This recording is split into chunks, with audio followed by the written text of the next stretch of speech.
السلام علیکم ورحمۃ اللہ وبرکاتہ۔ پیارے بچوں، ہم لوگوں نے اس سے پہلے کے سبق میں پڑھا تھا اچھے بچے۔ آج اسی سلسلے کو ہم آگے بڑھا رہے ہیں اور اس میں دوسرا واقعہ پڑھیں گے ہم، جس کی ہیڈنگ ہے دین کے لیے جان لڑانا۔ پیارے نبی صلی اللہ علیہ وسلم ساری دنیا کے لیے رحمت بن کر آئے تھے۔ آپ لوگوں کے ساتھ بہت اچھا برتاؤ کرتے تھے، ان کو اچھی باتوں کا حکم دیتے اور بری باتوں سے روکتے تھے۔ اچھے لوگ آپ صلی اللہ علیہ وسلم کی باتیں مان گئے۔ جہاں اچھے لوگ ہوتے ہیں وہیں برے لوگ بھی ہوتے ہیں، تو برے لوگ آپ کے دشمن ہو گئے۔ انہوں نے آپ صلی اللہ علیہ وسلم پر اور آپ کے ساتھیوں پر حملہ کر دیا۔ آپ صلی اللہ علیہ وسلم اور آپ کے پیارے ساتھی بھی اللہ کی راہ میں لڑنے کے لیے نکلے، کیونکہ جب کوئی لڑنے کے لیے آتا ہے تو ان کا مقابلہ کرنا ضروری ہو جاتا ہے۔ اس لیے اللہ کے رسول صلی اللہ علیہ وسلم اپنے ساتھیوں کے ساتھ لڑنے کے لیے نکلے۔ کچھ کم عمر لڑکے بھی کافروں سے لڑنے کے لیے رسول اللہ صلی اللہ علیہ وسلم کے ساتھ چل کھڑے ہوئے، مگر انہیں راستے میں یہ کہہ کر واپس کر دیا گیا کہ تم ابھی کم سن ہو، یعنی تمہاری عمر چھوٹی ہے۔ ان لڑکوں میں ایک لڑکا تھا حضرت رافع رضی اللہ تعالی عنہ۔ جب انہیں منع کیا گیا تو وہ شوق جذبہ جہاد اور شہادت میں اپنے پنجوں کے بل اس طرح سے کھڑے ہو گئے، جیسے آپ لوگ کچھ دیکھنے کے لیے کھڑے ہو جاتے ہیں اور پیروں کو اوپر کر لیتے ہیں، ایڑیوں کو اوپر کر لیتے ہیں اور پنجوں کے بل کھڑے ہوتے ہیں۔ اس طرح سے وہ بھی کھڑے ہو گئے تاکہ ان کا قد اور ہائٹ بڑوں کے برابر نظر آئے۔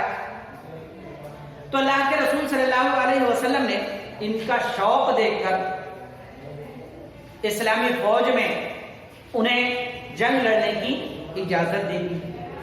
اب تو ایک اور بچہ انہیں بھی شوق آیا، ان کا نام تھا حضرت سمرہ رضی اللہ تعالیٰ، اور انہوں نے بھی ضد کی اور اللہ کے رسول صلی اللہ علیہ وسلم سے کہا کہ اللہ کے رسول، میں رافع کو پچھاڑ سکتا ہوں، آپ ہمارے دونوں کا مقابلہ کرائیے تو میں کشتی میں انہیں پچھاڑ دوں گا۔ اللہ کے رسول صلی اللہ علیہ وسلم نے ان دونوں کی کشتی کرائی تو واقعی حضرت سمرہ رضی اللہ تعالیٰ عنہ نے حضرت رافع رضی اللہ تعالیٰ عنہ کو پچھاڑ دیا۔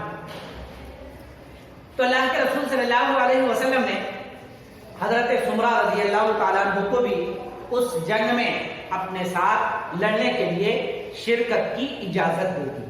وہ بھی خوش خوش اللہ کی راہ میں لڑنے کے لیے فوج کے ساتھ نکل کھڑے ہوئے۔ ایسے تھے وہ بچے اس زمانے کے، اللہ کے رسول صلی اللہ علیہ وسلم کے زمانے کے، اور ہم بھی اور آپ بھی بچے، لیکن ہم لڑتے ہیں چھوٹی چھوٹی باتوں پر۔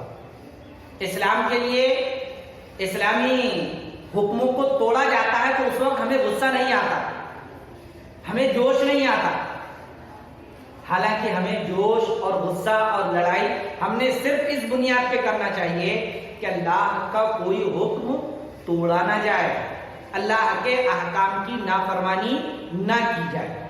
اللہ ہمیں بھی ایسا ہی بننے کی توفیق عطا فرمائے، آمین۔ دوسرا واقعہ پڑھیں گے ہم لوگ، جس کا عنوان ہے بھید چھپانا۔ کیسے یہ کوالٹیز ہے، یہ صفات ہے، یہ صفات اگر اس چھوٹی سی عمر میں یہ ہمارے اندر پیدا ہو جائے تو ہم بھی انہی صفات کے بچے بن سکتے ہیں اور آگے چل کر ہمارے ایمان کی کیفیت بھی بڑھ سکتی ہے، جس کی وجہ سے ہم اللہ کے چاہنے والے بن سکتے ہیں۔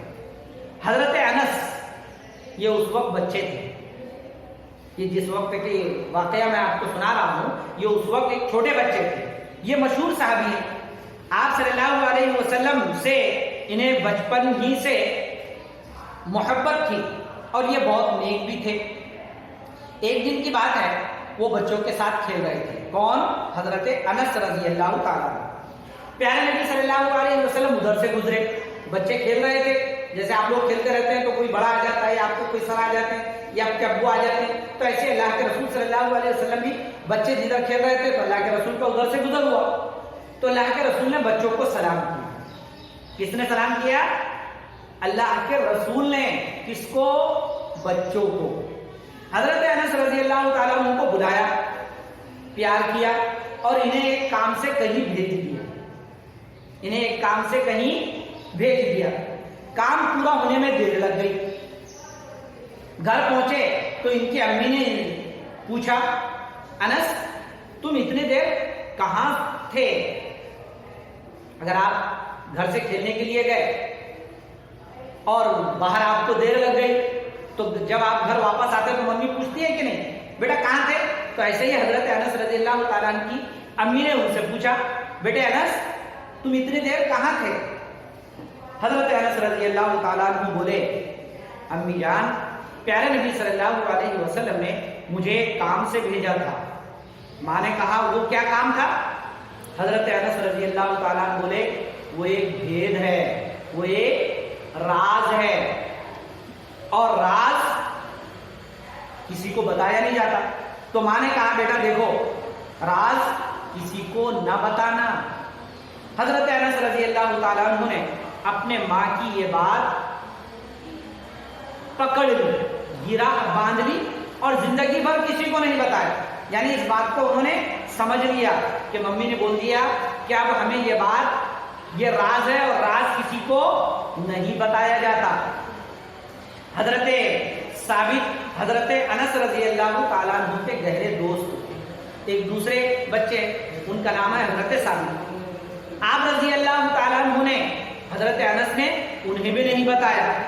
ایک بار اس واقعے کا ذکر کر کے کہنے لگے، جب بڑے ہو گئے اور بڑوں میں اپنے بچپن کے باتوں پر تذکرہ ہوا ہی کرتا ہے، تو حضرت انس کہنے لگے کہ اگر میں نے یہ بھید کسی کو بتایا ہوگا تو میں یہ بھید تم کو بھی ضرور بتاتا۔ یعنی انہوں نے پوری زندگی میں کسی کو نہیں بتایا۔